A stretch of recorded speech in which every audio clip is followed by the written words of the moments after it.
네, 안녕하세요. 이번 시간에는 객체지향의 상속에 대해서 한번 알아보도록 하겠습니다.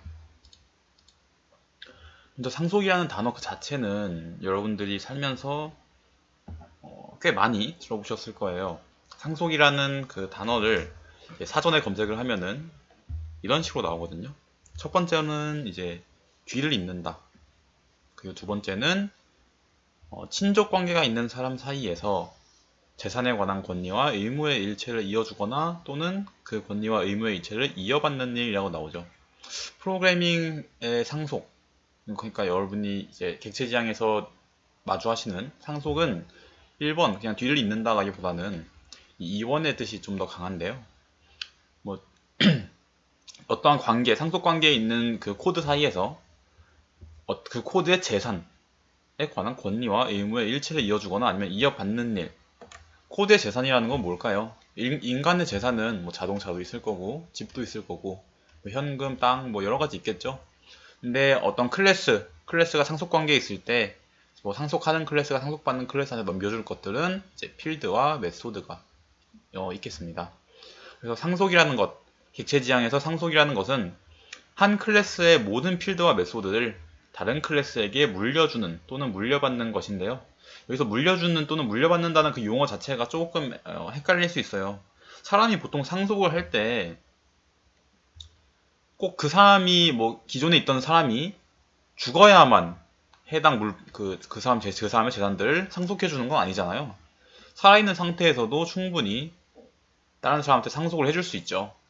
마찬가지로 클래스가 무언가를 상속해 준다는 것은 해당 클래스가 뭐 소멸돼야 뭐 상속을 해준다 그런 의미가 아니라 어떤 클래스가 있는데 다른 클래스가 특성 관계를 맺겠다고 선언을 하면은 그 클래스의 모든 그 정보들을 그대로 사용할 수 있는 겁니다. 마치 이 클래스의 코드가 예를 들어 얘가 A, 얘가 B라고 치면은 A 클래스에 있는 모든 코드를 B 클래스에서 똑같이 가지고 있는 것처럼 사용할 수 있는 건데 이 특수한 관계를 상속이라는 용어를 쓰는 거예요. 상속.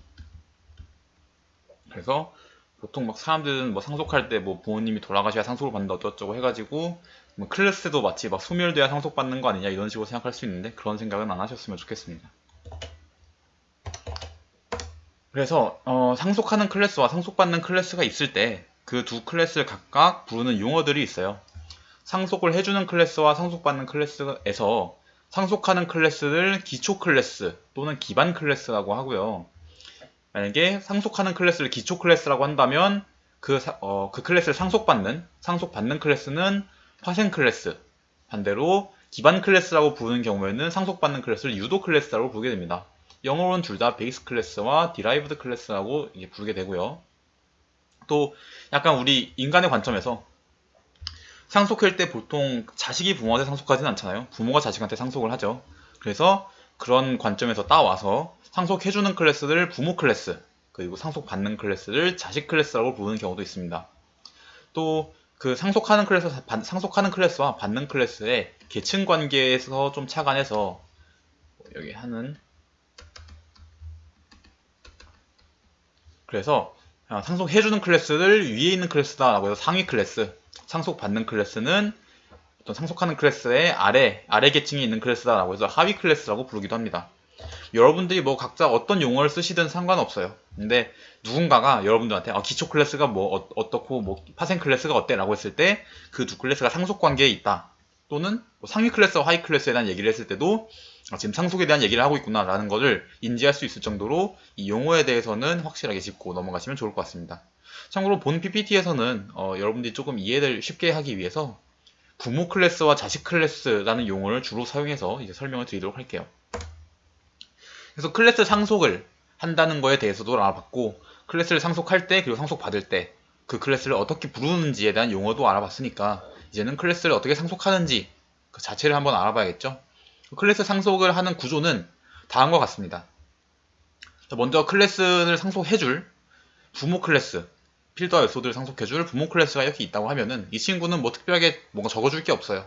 근데 해당 클래스를 상속받을 자식 클래스한테는 이렇게 클래스 이름 뒤에 콜론을 찍어주고 레이블을 써주고 그 다음에 상속받을 클래스의 이름을 적어줍니다. 예시 코드로 한번 살펴볼게요. parent 클래스라는 친구가 있고요. 차일드 클래스라는 친구가 있는데 페런트 클래스한테는 페런트 필드랑 그리고 페런트 메소드라는 각각의 요소들이 있어요.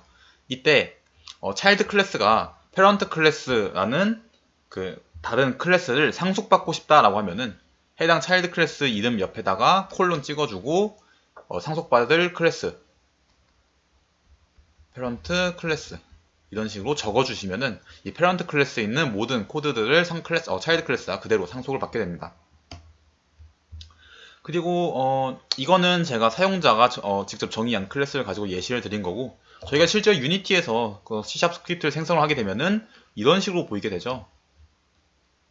퍼블릭 클래스 헬로 유니티 그리고 콜론 모노 비헤이비어라고 되어 있는데, 이 구조에 대해서 이제는 조금 이해가 되실 거예요.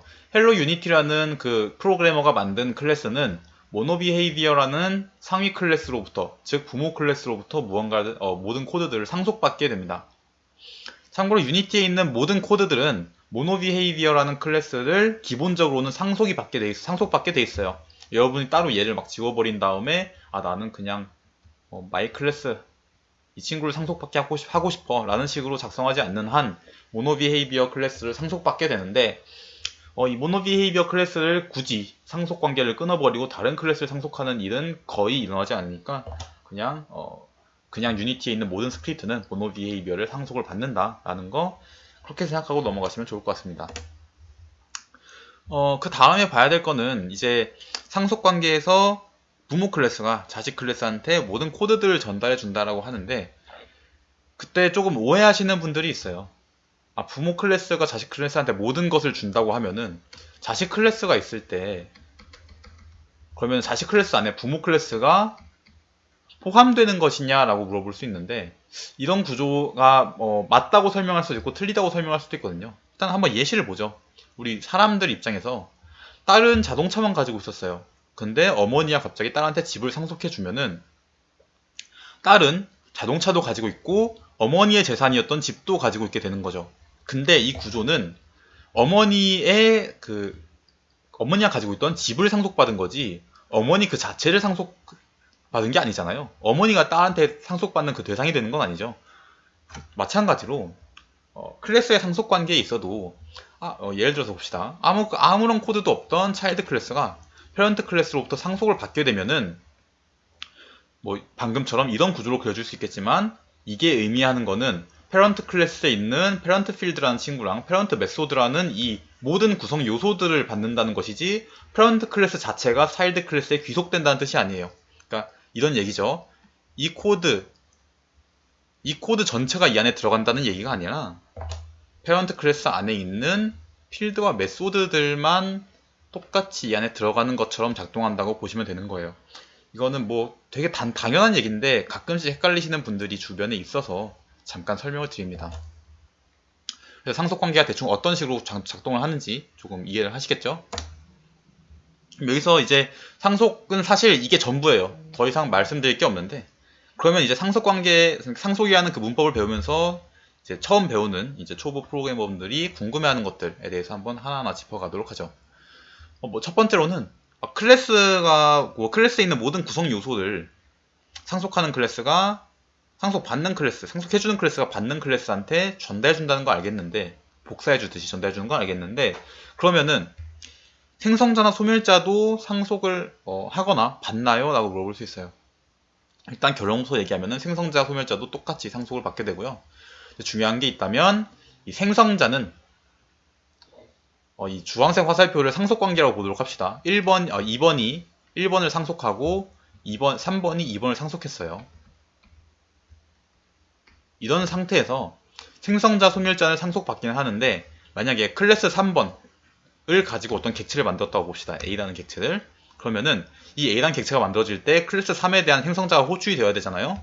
근데 상속관계가 있다면은 클래스 3번의 생성자를 호출하기 이전에 해당 클래스에 상위 클래스가 있는지 파악하고, 있다면 그 상위 클래스에 대한 생성자를 먼저 호출을 합니다. 그래야 해당 클래스에 있는 어떤 일련의 변수들이 정상적으로 초기화, 이니셜라이즈가 되고, 그 이니셜라이즈 된 모든 값들, 데이터들이죠. 메소드 아니면 필드 같은 것들을 3번에 상속을 해줄 수 있기 때문에 어떤 상속 구조에 있다면은 생성자가 실행이 될 때 가장 상위 그 클래스부터 생성자가 실행이 되기 시작해요. 그래서 만약에 방금은 3번과 2번만을 가지고 예를 들었지만 1번이 2번한테 상속을 해줬고 2번이 3번한테 상속을 해줬다면 3번의 클래스를 가지고 객체를 만들 때 3번보다 상위 클래스는 2번으로 올라가서 생성자를 실행하려고 했는데 2번 기준에서는 1번이 더 상위 클래스니까 1번으로 또 올라가고 1번 기준에서 더 이상 자신의 상위 클래스, 즉 자신의 부모 클래스가 없으니까 1번부터 생성자 호출, 그 다음에 2번 생성자 호출, 그 다음 3번 생성자 호출, 이런 식으로 가장 상위 클래스부터 생성자가 호출이 되게 됩니다. 그래서 이거에 대해서는 좀 자세히 알아두셔야 되고요. 소멸자 같은 경우에는 가장 반대로 가장 하위 클래스부터 실행이 되게 돼요. 예를 들면 이런 거죠. 소멸자를 하게 되면은 그 객체가 그냥 사라져 버리죠. 지금은 클래스 구조를 가지고 설명하고 있지만 얘들 일련의 객체라고 한번 생각을 해봅시다. 1번 객체, 2번 객체, 3번 객체가 있는데 3번 객체, 3번 클래스로 만든 객체가 소멸자를 실행을 했어요. 그러면은 이 친구를 소멸하고서 위로 올라가서 소멸하고 위로 올라가서 소멸을 해야 되는 게 맞죠. 만약에 생성자처럼 얘를 소멸한다고 했는데 위로 쭉 타고 올라가서 1번부터 소멸을 버리면은 그럼 이 상태 1번을 소멸했고 1번을 소멸한 순간 이 상속관계가 끊어지기 때문에 1번의 소멸이 끝나고 2번으로 넘어갈 수가 없어요. 그래서 소멸을 할 때는 밑에서 차근차근 삭제를 시켜주고 만들 때는 반대로 위에서부터 차근차근 만들어준다 라는 게 이 생성자와 소멸자의 상속관계에서의 호출관계라고 볼 수 있습니다. 그 다음에도 한번 살펴볼게요. 그러면은 상속관계에 있으면은 상속해주는 상위 클래스, 즉 부모 클래스의 생성자를 먼저 호출한다고 되어 있는데 만약에 부모 클래스의 생성자가 어떤 매개 변수를 가지고 있다면 그 매개 변수를 어떻게 전달해 줄 것인가 라는 궁금증이 생길 수 있죠. 일단 첫 번째로 이 문제에 대해서 좀 고민해 보시기 전에 힌트를 하나 드리자면요. 저희 클래스 시간에서 어떤 객체가 자기 자신을 가리키는 키워드가 this라고 했잖아요. C샵에서 어떤 객체가 자신의 상위 클래스를 가리키는 키워드는 베이스입니다. 그러면은 어떻게 하는 게 좋을까요? 첫 번째로 진짜 간단하게 생각해 볼 수 있는 방법은 이거예요. 베이스를 자식 생성사에서 한번 호출해 볼까? 이런 식으로요. 근데 이렇게 호출하게 되면은 자식 생성자가 먼저 실행이 되고 그 실행된 후에 첫 번째 명령으로 부모 생성자를 호출하는 꼴이 되는 건데 자식 생성자가 부모 생성자보다 먼저 실행될 수는 없죠. 저희가 앞서 봤던 것처럼. 그럼 일단 이게 틀린 방법이라는 걸 알 수 있어요. 그 다음에는 이제 정답을 알려드릴 건데 정답은 뭐냐면 멤버 이니셜라이저라는 친구를 이용을 합니다. 이 문법을 이용하게 돼요. 멤버 이니셜라이저는 뭐냐면 특정 그 생성자가 있을 때 생성자의 그 괄호 뒤에 콜론을 찍어주고 그 뒤에 뭔가 실행할 것들이나 아니면 초기화할 것들을 적어주는 겁니다. 베이스 이런 식으로 생성 메소드를 실행을 해줄 수도 있고요. 아니면은 해당 클래스에 있는 여기에다가 int my field 라는 어떤 매개 변수가 아니죠. 그냥 그 필드가 있었다면은 그 필드를 이런 식으로 이런 식으로 생성자들 초기화를 이니셜라이저를 시켜줄 수가 있어요. 그래서 그 이름 자체가 멤버 이니셜라이저죠. 그래서 멤버 이니셜라이저와 이 앞서 봤던 생성자 안에다 코드를 삽입하는 거의 차이는 뭐냐면요. 생성자 안에 코드를 삽입하는 거는 이 생성자가 호출이 된 후에 명령을 시작하게 되는 건데 멤버 이니셜라이저는 해당 생성자의 호출 직전 생성자의 호출보다 그 직전에 필드를 초기화하거나 메소드를 실행을 하게 됩니다. 직전이라는 말보다는 동시? 근데 동시하는 말보다 직전이 더 올바른 표현인 것 같아요. 생성자의 호출 직전에 필드를 초기화를 해주거나 아니면 메소드를 실행할 때 사용하는 문법입니다. 그래서 제가 앞서 말했던 것처럼 A라는 객체가 있고 그 객체의 클래스가 있을 때 해당 클래스가 상속관계에 있다면은 A라는 객체를 이제 생성을 할 때 A 객체의 생성자를 실행하기 전에 이 친구의 상위 클래스가 있는지 파악을 하고 있으면은 상위 클래스부터 먼저 생성자를 호출한다 했었죠. 마찬가지로 이 멤버 이니셜라이저를 이용하게 되면요. 이 친구의 생성자를 호출하려고 하기 직전에 부모 생성자를 호출해야 되는데 그때 동시에 멤버 이니셜라이저가 발동을 하게 돼서 부모 생성자를 멤버 이니셜라이저가 정상적으로 호출해 줄 수 있게 됩니다. 그 다음에는 이제 봉인 클래스에 대해서 설명을 드리려고 하는데요. 봉인 클래스는 뭐냐면요. 사실 여기서 설명드릴 것보다는 나중에 다양한 클래스 시간에 설명드리는 게 더 맞는 것 같긴 한데, 저희 지금까지 상속에 대해서 정말 열심히 살펴봤어요. 근데 프로그래머가 어떤 코드를 만들 때, 이 클래스는 그 누구도 상속받지 못하게 만들고 싶어 라고 생각할 수도 있죠. 그래서 즉 클래스를 상속 불가능하게 선언하는 게 가능한가에 대해서 궁금하실 수도 있는데, 이때는 일단 결론은 가능하다는 거고, 어떻게 상속을 불가능하게 선언을 하냐면 이 앞에 sealed라는 한정자를 사용하게 됩니다.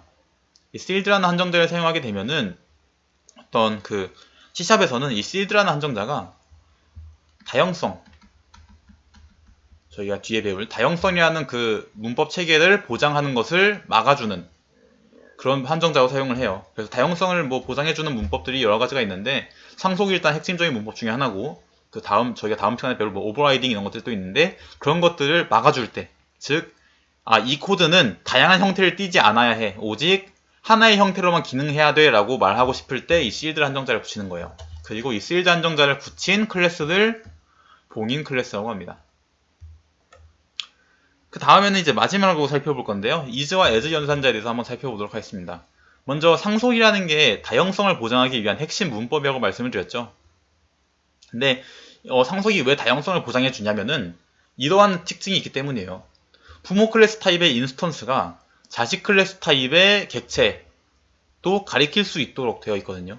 문법적으로. 그래서 만약에 부모 클래스가 있고 자식 클래스가 있고 부모 클래스가 자식 클래스한테 상속을 해준다고 했을 때 이 부모 클래스를 가지고 만든 객체, 인스턴스 A가 있으면은 A라는 친구는 부모 클래스의 타입으로도 가질 수 있지만 자식 클래스의 타입으로도 가질 수 있어요. 근데 반대로 자식 클래스를 이용해서 기반으로 만든 B라는 객체는 자식 클래스의 형태로 사용할 수 있지만 부모 클래스의 형태로는 사용할 수 없죠. 그래서 이게 조금 헷갈리실 수 있는데 잘 한번 눈여겨보시면서 이해하셨으면 좋겠고, 어쨌든 중요한 건 뭐냐면 부모 클래스 타입으로 만든 인스턴스는 부모 클래스뿐만 아니라 해당 클래스의 하위 클래스들, 여러 자식 클래스들을 다 그 형태로서도 즉 가리킬 수 있게 되는 거예요. 그래서 어떠한 객체가 여러 가지 형태를 가질 수 있기 때문에 이것이 즉 다형성을 의미하게 되는 거죠. 그래서 예시 코드를 보도록 할게요.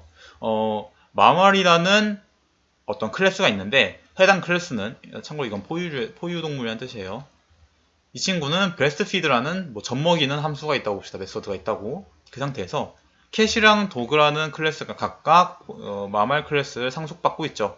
그리고 캣은 야옹거리는 걸 메소드로 가지고 있고, 개는 이제 멍멍하는 거를 메소드로 가지고 있는데, 이 상태에서 자, 일단 상속 관계에 있는 그 코드에 대해서 다시 한번 이제 살펴볼 겸 이 두 번째 예시 코드를 보시면은 마말 클래스를 가지고 마말 클래스를 기반으로 만든 마말이라는 그 인스턴스가 breastfeed 메소드를 호출하는 걸 볼 수 있어요. 근데 도그와 캣을 기반으로 만든 인스턴스들도 마말 클래스를 상속받았기 때문에 마말 클래스의 구성 요소인 breastfeed 메소드를 사용할 수 있는 걸 볼 수 있죠. 그래서 만약에 도그의 breastfeed라는 그 메소드를 사용하게 되면은 마말 클래스의 breastfeed인 젖을 먹인다라는 문자열이 그대로 출력이 되게 될 겁니다. 근데 저희가 볼 거는 그게 중요한 게 아니고, 물론 방금 것도 중요하지만 중요한 건 이거죠. 마말 클래스를 가지고 마말 클래스를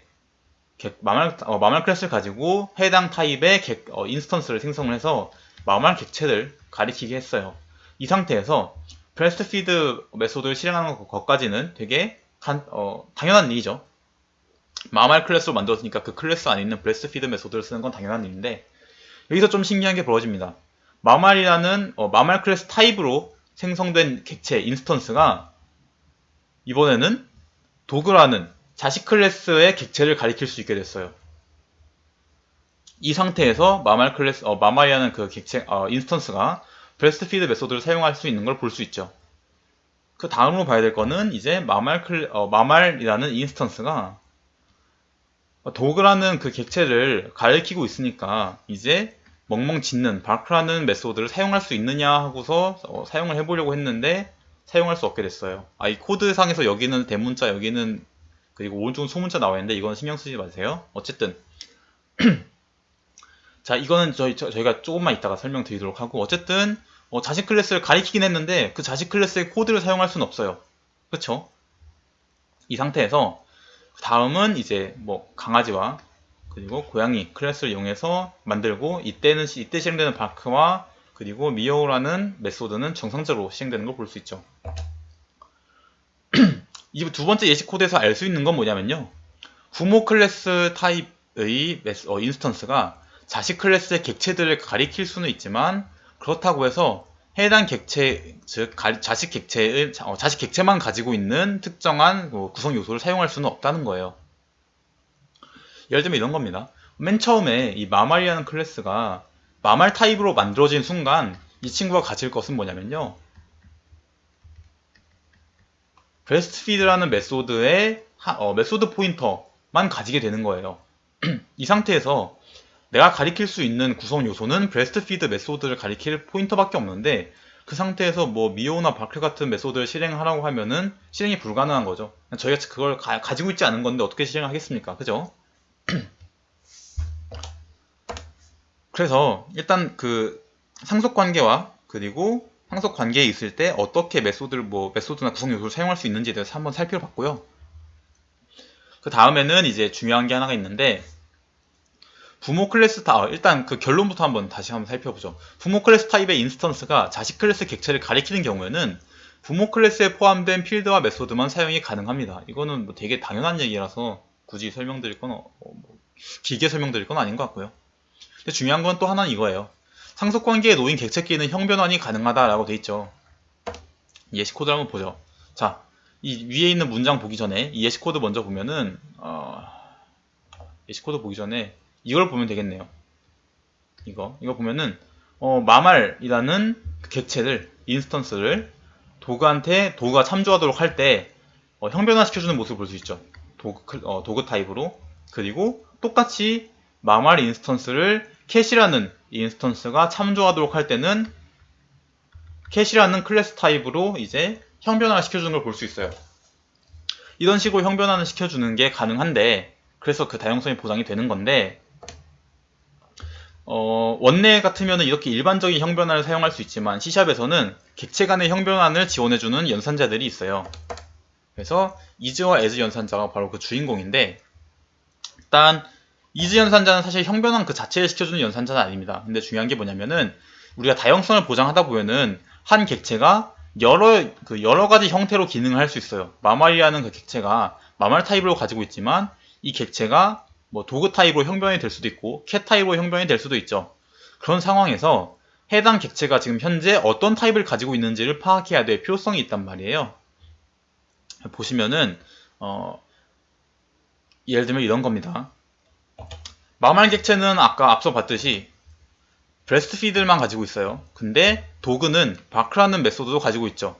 만약에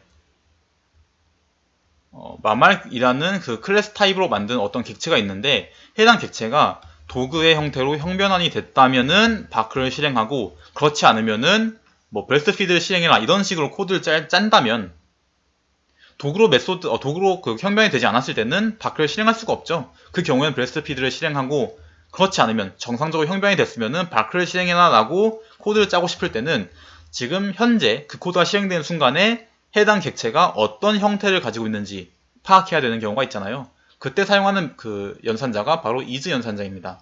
이 is 연산자는요, 객체가 해당 형식에 해당하는지를 검사해서, 그러니까 뭐 예를 들어서 도구인지 아니면 캣인지 이걸 검사를 해서, 만약에 이게 도구인가요? 라고 연산자를 한번 때려봤는데 도구가 맞으면은 true를 리턴하고, 그렇지 않으면은 false를 리턴하게 됩니다.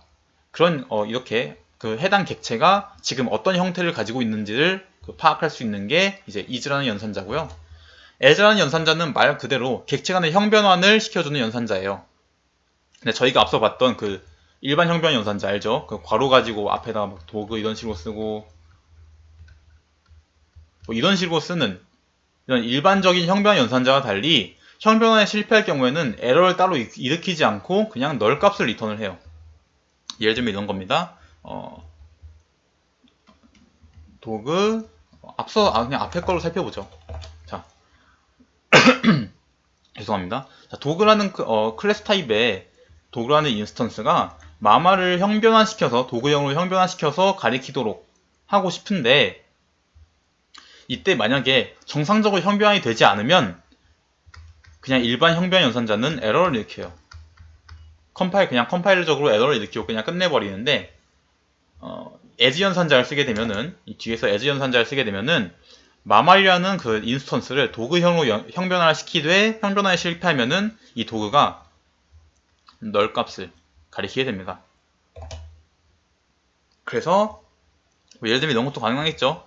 해당 클래스 타입을 뭐 매개 변수로 어떤 클래스를 받았을 때 그 인스턴스를 받았을 때 그 인스턴스를 이 코드 안에서 필요한 형태로 형변환을 하고 그리고 나서 코드를 진행을 해야 되는데 만약에 해당 인스턴스 타입으로 형변환이 불가능한 존재, 즉 상속관계가 아닌 애매한 클래스가 들어왔다면은 그때는 도구가 널 값을 가리키도록 만들고 싶을 때 이런 연산자를 사용해 볼 수 있겠죠.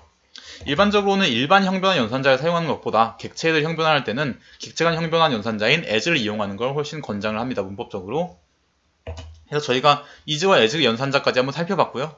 다음 시간에는 이제 상속을 배웠으니까 이 상속을 바탕으로 다형성과 오버라이딩이라는 문법에 대해서 한번 살펴보도록 하겠습니다. 감사합니다.